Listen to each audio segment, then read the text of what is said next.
Conhecereis a verdade, e a verdade vos libertará. Palavra dita por nosso Senhor Jesus Cristo, registrada no Evangelho de João, conforme está escrito no capítulo 8, versículo 32. A face oculta do catolicismo romano. Este é um assunto tão polêmico e até assustador, mas de vital importância para o atual momento em que estamos vivendo, quando o falso parece ser verdadeiro e o verdadeiro falso. Neste momento cruciante em que a hipocrisia predomina, as trevas cobrem o mundo e o inferno parece vestido de santidade e com o nome de religião, arrastando após si milhares de almas sequiosas pela verdade profunda. Morrem avistando as águas cristalinas sem contudo poder tocá-las. Descem as masmorras do inferno na esperança de um lugar intermediário ou de um retorno à vida. Silenciar é consentir. Estamos vivendo a maior confusão da história da humanidade. As pessoas não sabem mais que rumo tomar. Chegou o momento de mostrarmos ao mundo onde está a verdade. Gritar em alto e bom som, que ninguém se engane nestes dias terríveis que estamos vivendo. A face oculta do catolicismo romano. Após a ascensão de Cristo, a Igreja de Nosso Senhor passou por momentos difíceis na face da terra. E é exatamente sobre isso que queremos falar agora. Qual seria a verdadeira Igreja de Cristo? A Bíblia Sagrada registra o seguinte: Jesus dizendo: sobre esta pedra edificarei a minha igreja. Quando ele disse minha igreja, ele não mencionou nenhuma denominação, mas ele disse a minha igreja. E a seguir ele disse: as portas do inferno não prevalecerão contra ela. Você hoje irá descobrir qual é a verdadeira igreja de nosso Senhor Jesus Cristo. Portanto, a face oculta do catolicismo romano. No ano 306 da era cristã, Constantino chega ao poder em Roma e recebe o título de imperador romano. Ao subir ao trono imperial, Constantino colocou fim às perseguições que o povo cristão vinha sofrendo com os outros imperadores que o antecederam, trazendo assim paz e segurança ao cristianismo no seu império. Com esse gesto, Constantino se transformou rapidamente em uma pessoa amada e respeitada pelos cristãos, não faltando entre eles os que se empenhavam em provar que Constantino era verdadeiramente o eleito de Deus e que a sua obra era a consumação da história da Igreja. Para a maior parte da liderança da Igreja daqueles dias, os novos acontecimentos chegavam trazendo consigo grandes oportunidades, mas também muitos perigos. Muitos cristãos olhavam com reserva a lealdade que alguns dedicavam ao imperador Constantino. A maioria dos cristãos insistiam que a sua lealdade final pertencia somente a Deus. Esta foi a atitude dos santos da Igreja como Antonásio, os Carpadócios, Ambrósio, Jerônimo, Agostinho e outros. Com o aumento do relacionamento Igreja-Estado, aconteceram muitas mudanças no seio da Igreja. Antes da conversão de Constantino, os cultos eram de uma simplicidade peculiar. Os irmãos se reuniam em casas particulares e até em lugares como as catacumbas romanas. Mas agora, vivendo sob uma nova influência, o culto certamente teria que se dobrar perante os protocolos imperiais. Por exemplo, o incenso que até então era usado para o culto do imperador começou a aparecer nas igrejas cristãs. Os ministros, por sua vez, antigamente se vestiam de forma modesta, agora já tinham roupas ou vestimentas sacerdotais e até ornamentadas. A seguir veio o costume de iniciar cada culto com uma procissão. Logo após, alguém sugeriu comemorar o aniversário da morte de um mártir, celebrando a ceia exatamente no mesmo lugar onde o mesmo havia sido enterrado. Começando a construir igrejas em muitos destes lugares, achando que o culto teria um significado especial se celebrado em uma destas igrejas, por causa, é lógico, da presença das relíquias dos mártires. Em muitas igrejas começaram a desenterrar os corpos dos mártires para colocar os seus corpos ou parte deles sobre o altar. Logo os boatos começaram a correr entre eles que essas relíquias eram milagrosas. Então surgiu a veneração, vindo depois a adoração. E os templos começaram a surgir em todo o Império Romano, pois o próprio Constantino mandou construir em Constantinopla a igreja de Santa Irene, em honra à paz. E a sua mãe Helena também construiu na Terra Santa a igreja da Natividade, exatamente no Monte das Oliveiras. Estas mudanças trouxeram muita tristeza ao povo cristão, porque nem todos receberam da mesma forma tais mudanças. Então os ricos e os poderosos dominavam sobre a vida da igreja. O joio cresceu junto com o trigo e ameaçava sufocá-lo.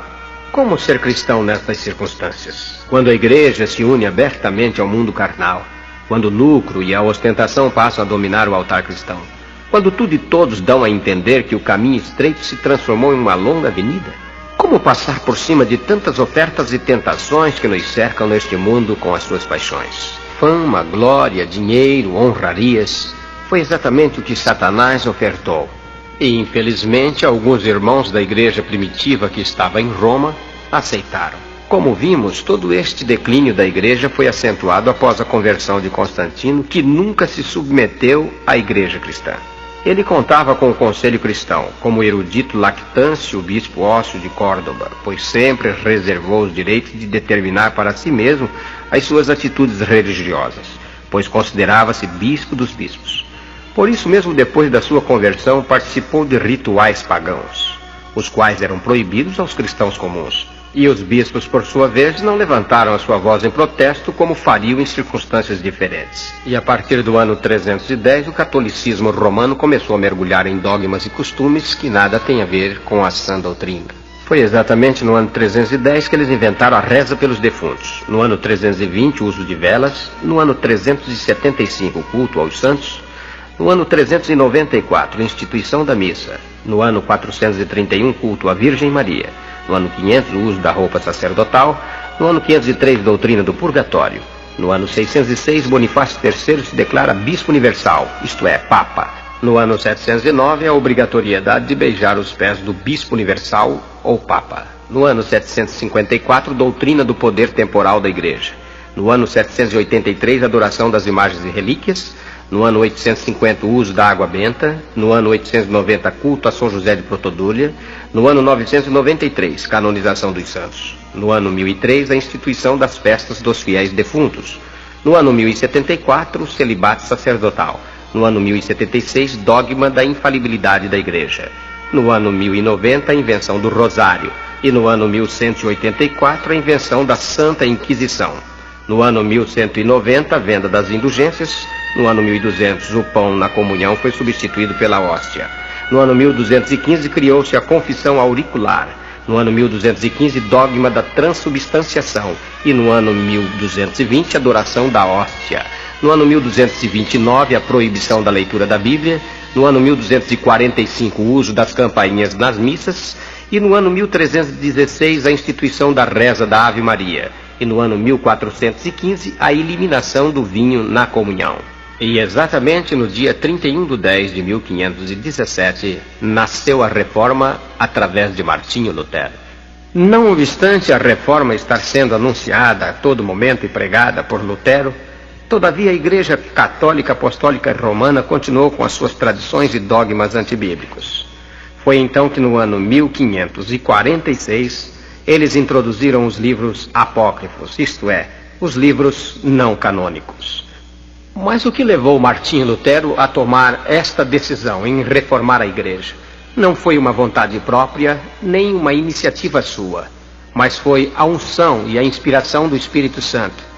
Martinho Lutero não suportou ver tantas almas sendo a cada dia levadas para o abismo e a perdição. Olhando as páginas da Bíblia Sagrada, Martinho não encontrou nenhum versículo sequer que autorize ninguém a rezar por alguém que partiu desta para outra vida. A Bíblia diz que nós devemos ir e levar o Evangelho a toda criatura. Quem crer e for batizado será salvo. Estas palavras foram ditas pelo próprio Senhor Jesus Cristo, que disse: ide por todo o mundo e pregai o meu Evangelho a toda criatura. Uso de velas. O próprio Senhor Jesus Cristo foi quem falou: eu sou a luz do mundo e quem me segue não andará em trevas, mas terá a luz da vida. Culto aos santos. A Bíblia diz: ao Senhor teu Deus adorarás, e só a Ele servirás. Instituição da missa. Não encontramos a palavra missa em nenhum lugar na Bíblia Sagrada. Culto à Virgem Maria, outra aberração doutrinária da Igreja Católica. A ninguém na terra nós devemos render louvores. A Bíblia Sagrada é muito clara quando diz: ao Senhor teu Deus adorarás. Não devemos servir a homem, a mulher, por mais santo que este venha a ser. O próprio Pedro, quando alguém se ajoelhou diante dele, ele disse: levanta-te porque eu sou homem. E no livro do Apocalipse, João tentou prostrar-se diante do anjo que lhe trazia as boas novas. E o anjo disse: não faças tal, eu sou conservo teu, dos teus irmãos e dos profetas que guardam as palavras da profecia deste livro. Adora a Deus. Portanto, o culto ou adoração a Maria é antibíblico.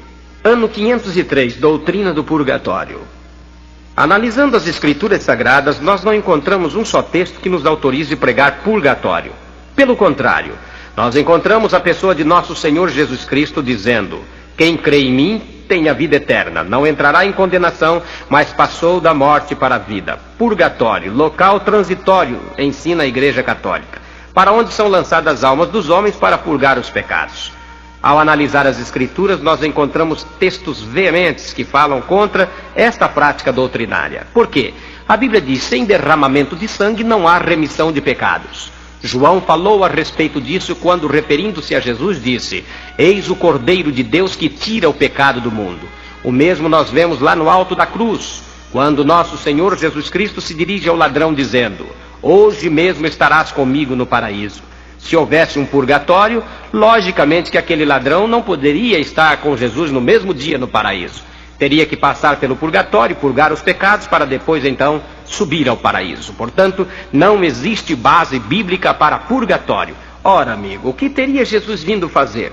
Pagar alguma coisa ou fazer um sacrifício que eu e você poderíamos ter feito?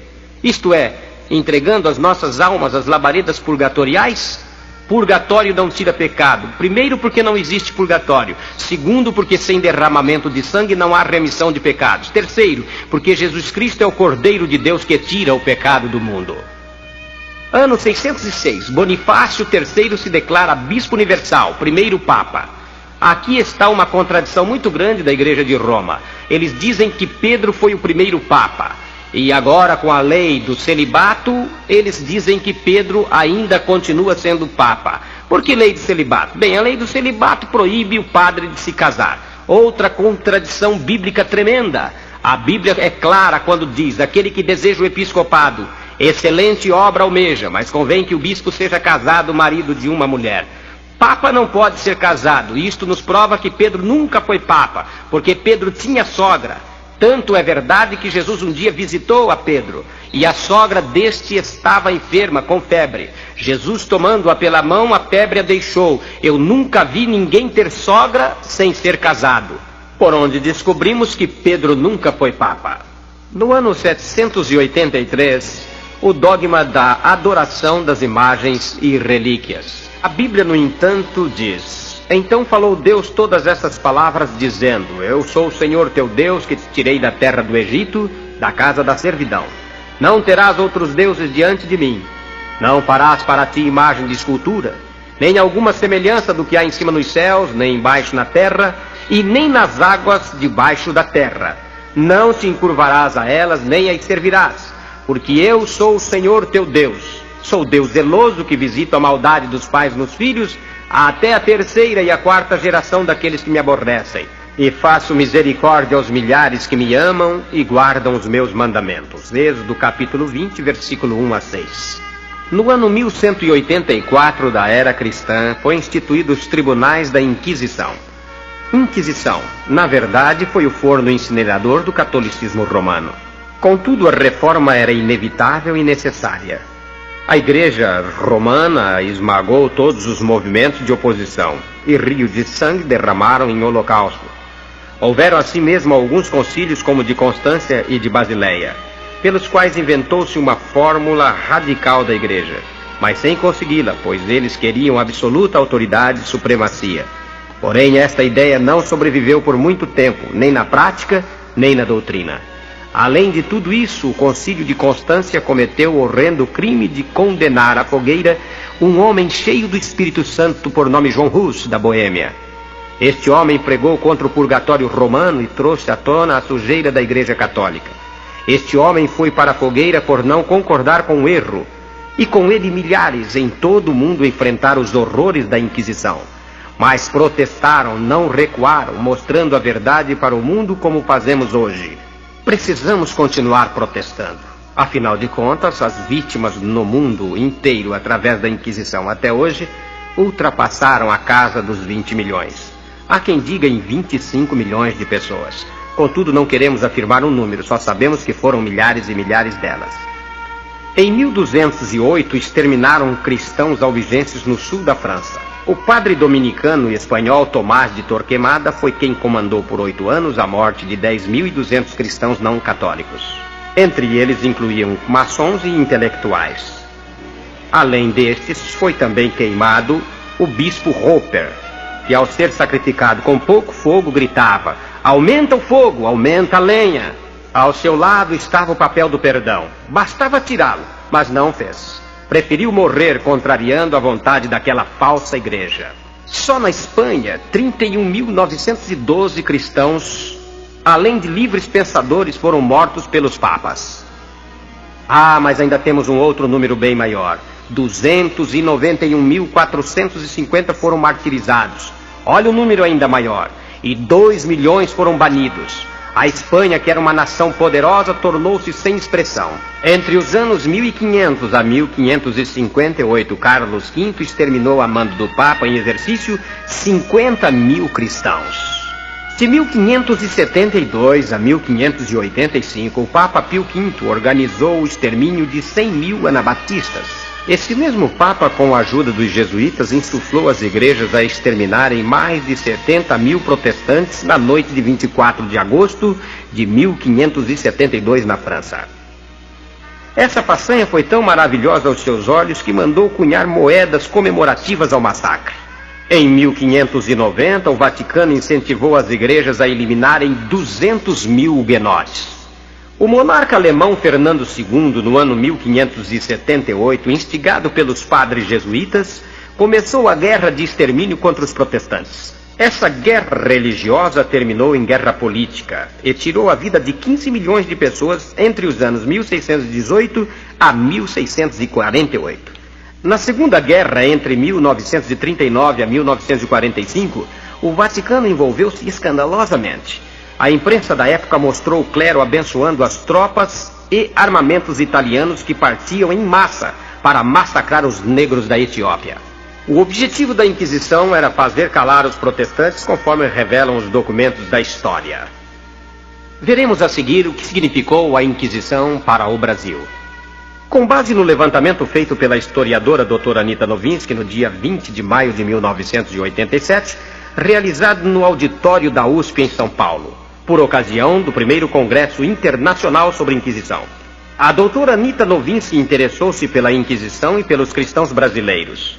Estimulada por 2 professores da USP, João Cruz Costa e Lorival Gomes Machado, os quais insistiam que, enquanto não se conhecesse a história daqueles cristãos e da Inquisição, ninguém jamais poderia escrever corretamente a história do Brasil, pecando por omissão, engano ou falta de conhecimento.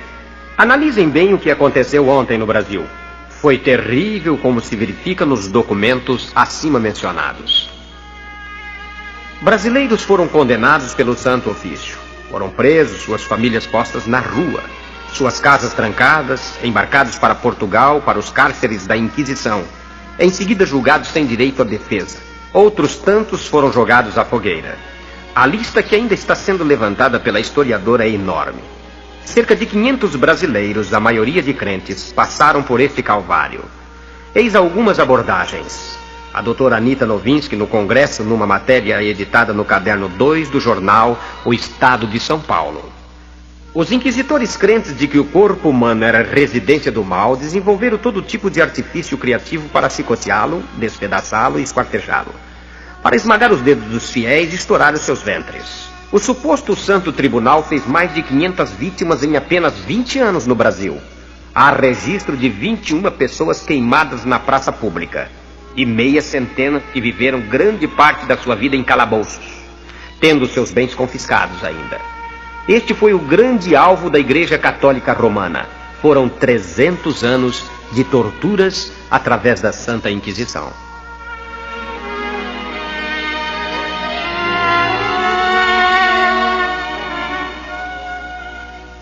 O lavrador carioca Agostinho José de Azevedo, morador em Minas Gerais, perdeu todas as suas propriedades. Foi torturado e enlouqueceu nas masmorras do Santo Ofício. Antônio da Fonseca Rego, de Olinda, Pernambuco, preso em suas terras lavradas na Paraíba, foi outro condenado ao cárcere até o fim da sua vida. Alexandre Soares Pereira, também carioca, senhor de engenho, teve a mesma sorte, enlouquecendo também ao fim do seu martírio. Domingos Rodrigues Andrade, morador do Rio de Janeiro, minerador, perdeu tudo. Sua condenação atinge seus descendentes até a 10ª geração, terminando a sua vida mendigando em Lisboa. Antônio da Silva Pereira, outro carioca, antes mesmo do seu julgamento inquisitorial, já havia ficado aleijado para sempre. Diogo Cardoso Coutinho, médico carioca, ficou aleijado também para sempre.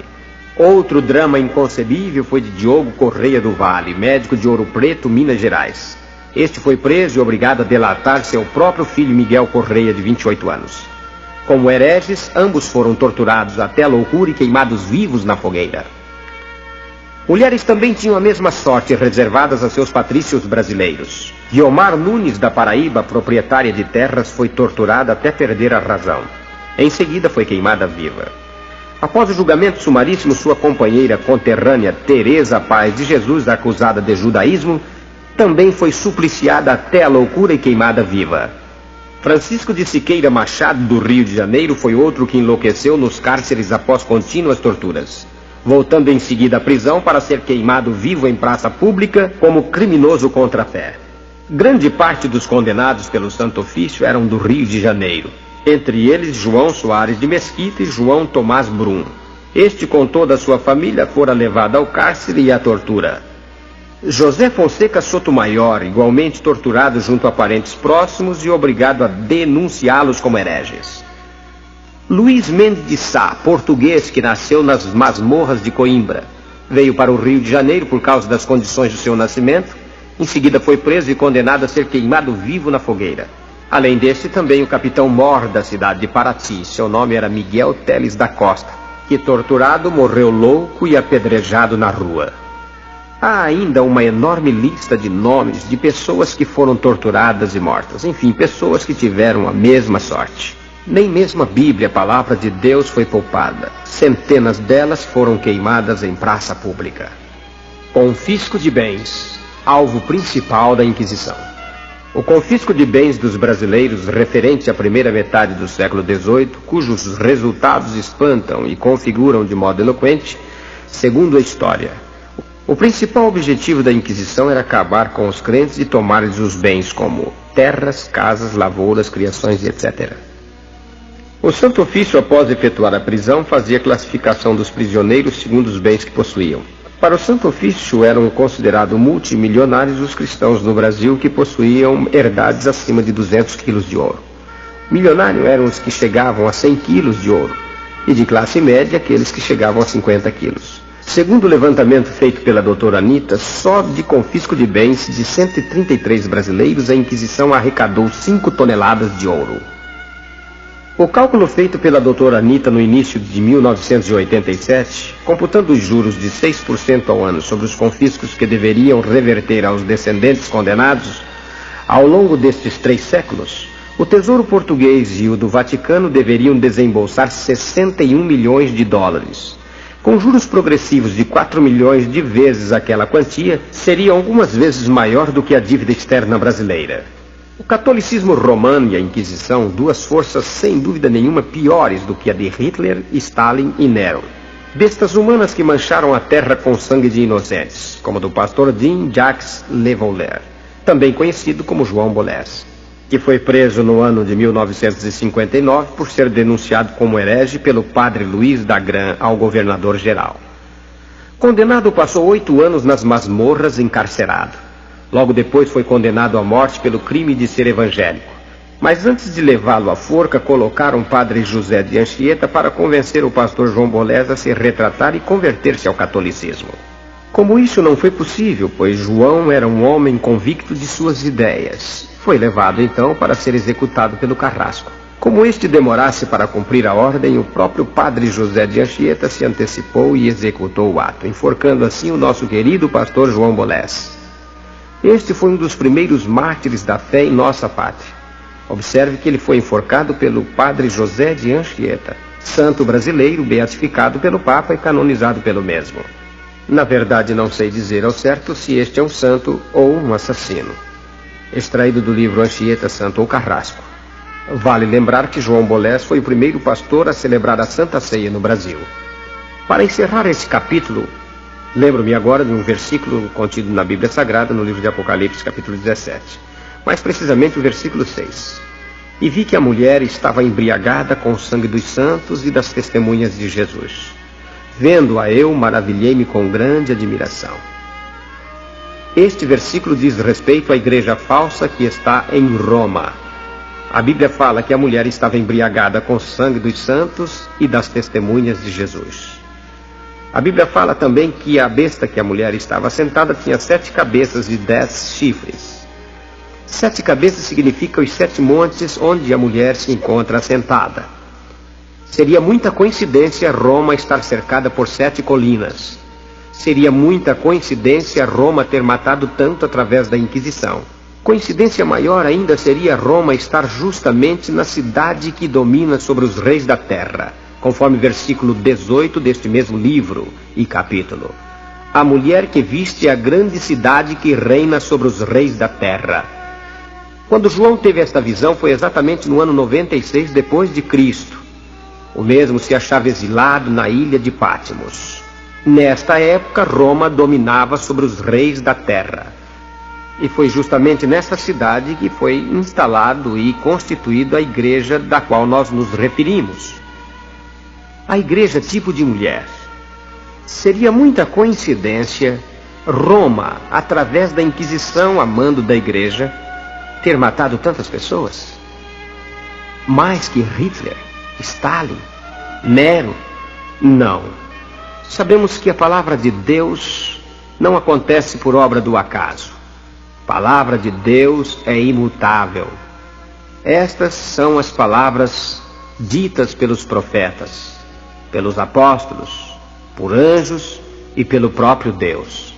Bíblia Sagrada, infalível palavra de Deus. E levou-me em espírito a um deserto e vi uma mulher assentada sobre uma besta cor de escarlata. Esta estava cheia de nomes de blasfêmia e tinha 7 cabeças e 10 chifres. E a mulher estava vestida com púrpura e escarlata e adornada com ouro e pedras preciosas e pérolas. E tinha na sua mão um cálice de ouro cheio das abominações da imundícia da sua prostituição. Com este versículo nós queremos falar sobre a origem das rendas do Vaticano. A Igreja Romana usou todos os meios para conseguir dinheiro para gastar nos seus caprichos e deleites, não importando se para isso fosse necessário praticar as piores atrocidades com seus opositores. Agindo deste jeito, conseguiu formar um grande império em todo o mundo. Todo esse dinheiro a preço de sangue de homens, mulheres, crianças, que mesmo perdendo todos os seus bens, também deram as suas vidas em holocaustos. A maioria do povo desconhece essas verdades que durante séculos ficaram ocultas, pois ninguém se arriscava a condenar publicamente esses crimes cometidos contra os direitos humanos. Há bem pouco tempo, a dar o seu apoio no movimento da reforma agrária, eles lançaram um slogan dizendo: terra de Deus, terra de irmãos. Como defensores de terras para o povo, não poderiam nem sequer abrir a boca, porque são eles os maiores latifundiários desta nação e nunca repartiram 1 metro de terra para ninguém. Esta igreja não tem moral para defender os direitos humanos, principalmente no tocante a este particular, pois se assim fora, teria que devolver todos os bens que ela subtraiu para si deste povo tão sofrido, sem direito sequer de se defender. Sem sustento legítimo por estarem desacreditados, os papas e a igreja sancionaram o blefe, canalizando para os seus cofres quantias fabulosas, negociando cargos eclesiásticos, posições que valiam fortunas. Cobravam para canonizar um santo naqueles dias 23 mil ducados. Vendiam relíquias, pedacinhos da cruz de Cristo, negociavam perdão dos pecados mediante indulgências e amedrontavam os fiéis com o fogo purgatorial que eles criaram, prometendo com missas pagas aliviar a situação.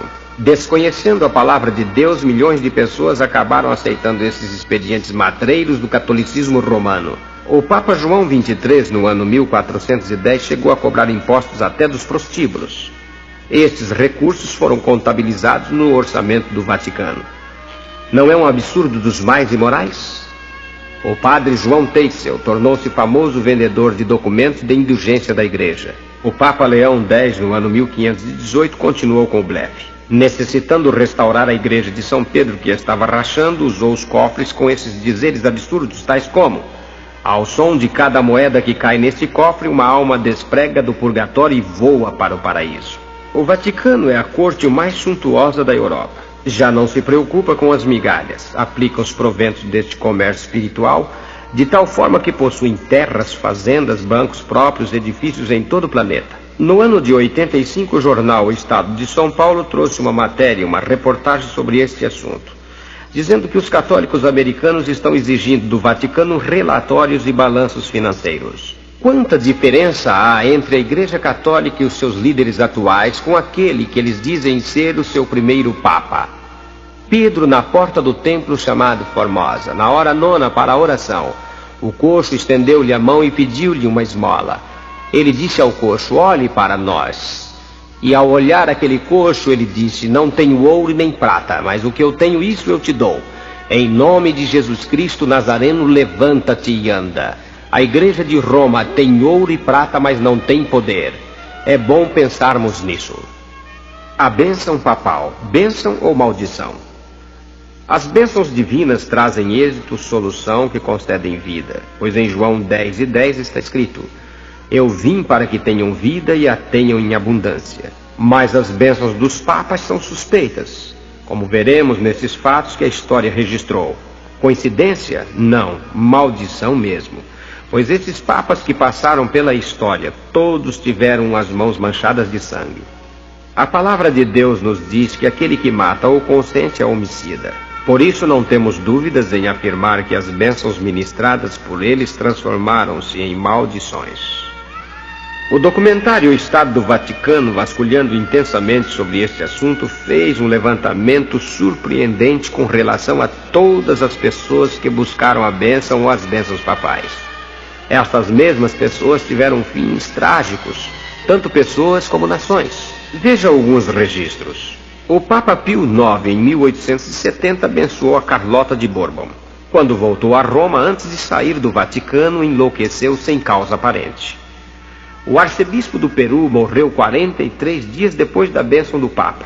Deram-lhe um cálice envenenado em Viernes Santos. O imperador Maximiliano do México foi abençoado pelo Papa, mas em Querentário foi preso e fuzilado pelos revolucionários. A imperatriz quebrou a perna logo depois da bênção papal. O exército francês foi completamente derrotado e rechaçado em 1870 depois de uma bênção solene do Papa Pio IX. O Papa Bento XV, em solene cerimônia, abençoou o Duque Francisco Fernando da Áustria. Começaram então as suas desgraças como nunca houve na Europa. Soberano mais infeliz perdeu o trono e foi um dos causadores da Grande Guerra. Os navios Santa Maria e o América receberam as bênçãos do Papa em 24/12/71. Neste mesmo dia, ambos naufragaram. A bordo do Santa Maria haviam 11 freiras. Depois que o Papa proferiu a famosa bênção Urbi et Orbi, o papado perdeu o domínio sobre a cidade de Roma. Foi a maior perda que o catolicismo já sofreu. Infelizmente também o Brasil recebeu algumas dessas bênçãos. Por ocasião do 4º centenário, recebeu a bênção do Papa. Então vários bancos do Rio de Janeiro faliram e houve desemprego e suicídios. Em 1905, volta o Papa a abençoar a nossa terra. Tivemos então a praga dos gafanhotos e a catástrofe de Aquidauã. Campos Sales e sua família receberam uma bênção papal especial que valiam por 3 gerações. Em poucos dias, o seu irmão foi assassinado. O saudoso presidente do Brasil, Afonso Pena, também buscou a bênção do Papa, mas logo depois morreu. O Dr. Tancredo Neves, eleito presidente do Brasil, foi a Roma para receber a bênção do Papa João Paulo II. Saindo de um templo católico em Minas Gerais, disse: recebi a bênção de Nossa Senhora e agora posso governar o Brasil. A bênção do Papa não surtiu efeito e a imagem não o ajudou. Tancredo não subiu a rampa do palácio em Brasília. A Bíblia diz: feliz é a nação cujo Deus é o Senhor. Nós vivemos numa nação onde diversos deuses predominam e dominam. É preciso que as nossas autoridades de nosso país dirijam suas preces ao Deus vivo, esquecendo a idolatria do catolicismo, pois as bênçãos dependem do céu e só devem ser ministradas quando há autenticidade espiritual. E isso não se consegue por governar uma grande nação ou por direitos canônicos. O Papa João Paulo II esteve no Brasil e beijou o nosso solo. Conseguiu um feriado para a padroeira e impetrou a sua bênção para o Brasil. E a bênção de nada valeu. A imagem da padroeira é cega, surda e muda e não o ajudou. E o Brasil caiu nas garras do FMI. A inflação galopou e a política entrou em colapso. E nos maiores escalões do governo a enfermidade bateu de vez, atingindo vários ministros, incluindo o próprio presidente. No Nordeste brasileiro a terra tremeu mais de 1000 vezes. No Amazonas houve um naufrágio com mais de 1000 mortos. Secas nunca vistas em todo o Nordeste, enquanto que no Sul bairros e cidades foram inundados. Desde 1980, quando o Papa João Paulo II abençoou o Brasil, esta terra tem vivido as piores catástrofes já registradas. Nosso povo só conhecia terremotos de ouvir falar e catástrofes só em outros países. Estamos convivendo com a fome em vários lugares, a peste matando o povo, a criminalidade aumentando assustadoramente. Famílias sem teto para viver, desemprego em massa, hospitais falindo sem condições de atender a população. O Rio com seu Cristo Redentor, símbolo do Estado do país em todo o mundo, com seus braços estendidos, mas sem nada poder fazer, porque é um ídolo morto, inútil, construído pelo homem. Enquanto isso, na Baixada Fluminense, moradores comerciantes atendem seus clientes atrás de grades. Até parece que não há solução. Contudo, sabemos que a solução existe. A solução está em Deus. Rui Barbosa, o grande tribuno brasileiro, prefaciando seu livro O Papa e o Concílio, escreveu: o romanismo não é uma religião, e sim uma política, a mais viciosa, a mais sem escrúpulo e a mais funesta de todas as políticas. O romanismo tornou-se um elemento deletério, cuja formação decompõe a sociedade. Olhai para a América Latina, estudai o Brasil. Por toda a parte só há fanatismo, beataria e farisaísmo religioso. Uma religião de fábulas senis. Getúlio Vargas, ex-presidente do Brasil, também enxergava isso. Jornal do País, Rio, 29/8/25. A alta sociedade adora um catolicismo elegante e cético, enquanto a grande massa vive na fase fetichista, adorando santos de barro com várias especialidades milagreiras. Há um versículo na Bíblia Sagrada, mais especificamente no livro de Tiago, no capítulo 1, versículo 21, a parte B do versículo, diz-nos o seguinte: recebei com mansidão a palavra em vós enxertada, porque ela pode salvar as vossas almas. Com esta palavra, prezado amigo, eu quero dizer a você que ouviu com atenção todos esses relatos desta história. Você deve receber com mansidão esta palavra que foi enxertada no teu coração, porque ela tem poder para salvar a tua alma. Sabemos de antemão que a Bíblia Sagrada é um livro inspirado, livro de Deus. Ninguém jamais conseguiu esconder os seus escritos, as suas verdades incontestáveis. Hoje você tomou conhecimento de fatos que jamais imaginou que existisse. A Bíblia Sagrada é e será para sempre a infalível palavra de Deus. E para você eu te digo hoje: abandone os ídolos, abrace a fé, aceite Cristo Jesus e seja salvo você e a tua casa. Pois a Bíblia diz: feliz é a nação cujo Deus é o Senhor. Deixe Deus também ser o Senhor da tua vida.